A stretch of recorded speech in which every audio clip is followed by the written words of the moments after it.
The dynamic duo of Mo Salah and Sadio Mane still seeing Liverpool go from strength to strength. They've scored, I think, Stevie, 17 goals between them in their first 14 games in all competitions.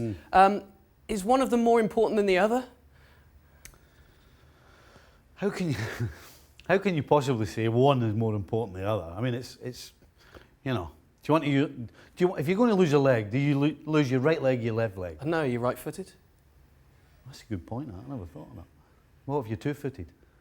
Anyway, listen. Right now, I would suggest that Sadio Mane is in better form than Mohamed Salah. You know, sometimes stats can be deceiving. You look at the stats in the Premier League, for example. They both got 5 goals, and Salah has 3 assists, and Mane officially has 1. Now, that doesn't take into account the penalties that Mane's drawn. It doesn't take into account the fact that before chances arrive, that he's the deciding factor to start the attack, or he's made the big difference leading up to what is an assist or a goal. So right now, we're talking about form. And right now, for me, Sadio Mane is the man in form between the two of them. How much of a masterstroke is it for Jurgen Klopp? When they signed, Sadio Mane's been there a year longer. I mean, we saw the fees. He came from Southampton, and Salah arriving as well from Roma. They were modest in some ways compared to how the market is now. Were you expecting the kind of impact? Were you expecting how they would slot into a system at that stage? Listen, I think you would. It would be a stretch to turn around and say, yes, I did.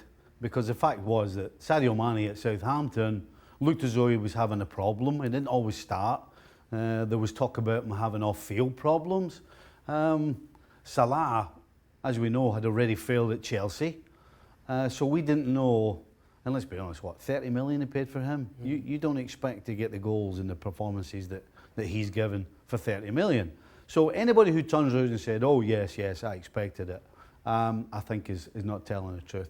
But to be honest, you got to look at Klopp and say, you know what? What he's done is he's put 3 players behind the front 3, these being 2 of the 3, that will chase, run, work, and get them the ball. And that means that those inconsistencies that those 2, and particularly Salah, still has. You know, he still loses the ball too often, still takes shots when he shouldn't, unrealistic, but he still scores goals. And he, as you see in the stats, he can still assist. So I think the genius of Klopp is what he's done in the middle of the park, so that the front 3, which consists of these 2 guys as well as Firmino, can gamble a little and can take chances and do things off the cuff. So kudos to Klopp, but my goodness, nobody saw what these 2 have done and are doing. Nobody saw that coming. Both on long-term contracts, both 27 years of age. It's perfect. They're in their prime. Yep.